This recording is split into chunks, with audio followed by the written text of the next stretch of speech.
In 1964, a man like me or Jesse Jackson wouldn't have been allowed to vote for president in South Carolina, which is where I currently live and which is where Jesse Jackson is from. Less than 20 years later, from the point of not being able to vote, Jesse Jackson was not just a major candidate for president, but a major black candidate for president. This would inspire millions of people, not just young black men, but it would inspire young black women, women in general, anyone who had been basically treated as a second-class citizen in the United States. This was a movement that I think, in my opinion, changed history. Unity, justice, equality. These three words are at the center of what Jesse Jackson believed and at the center of his 1984 speech to the DNC. My interest in politics and history has always existed.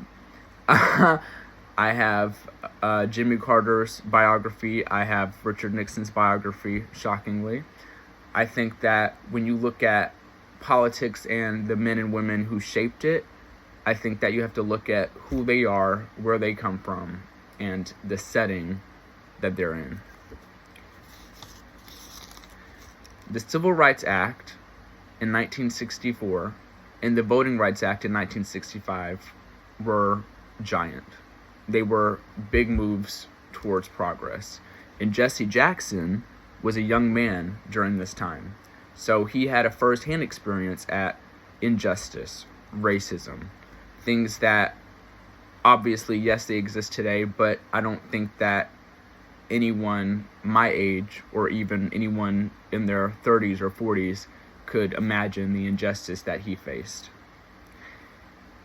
When I look at the people that were skeptical of not just the fact that this is, someone who is seen as progressive inherently because of their race, because they are a minority or marginalized person, I think that when you look at the skeptics, I think that they were thinking, we've never had a black man or black woman be a party leader, because that's really what a nominee is, the leader of the party. And I think that when you look at just, 20 years prior to this, the Democrat Party was split between, do we want them to be part of our country or are they not? And will they never be part of our country?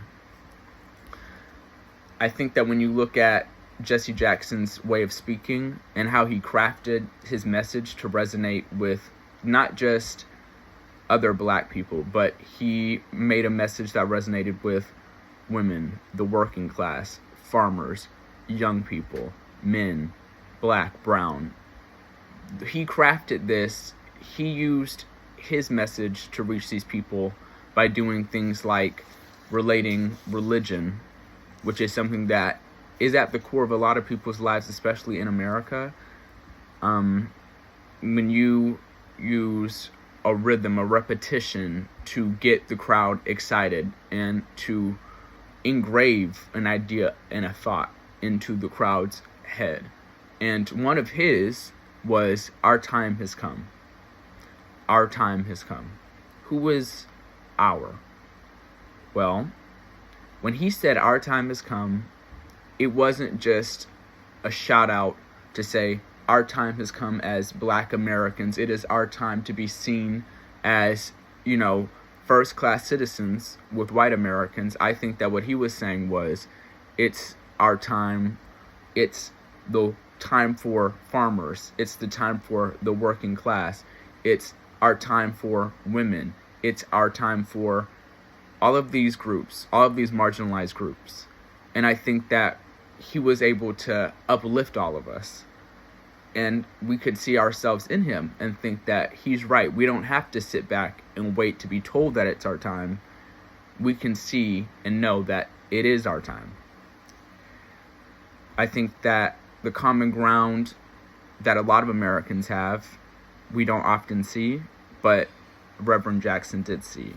And in his speech, you could tell that he wanted there to be a unity and an understanding that even if we come from different places, or if we look different, or if we believe in a different God or gods, we still have common ground. We still are good people, good working people. No matter what little box you fill in at the doctor's office, black, white, male, female, you're a good person, and you deserve to be seen as someone who can make decisions for people who look like you. He got a standing ovation after his speech to the DNC, which I think reflected the mood and the way the country was turning.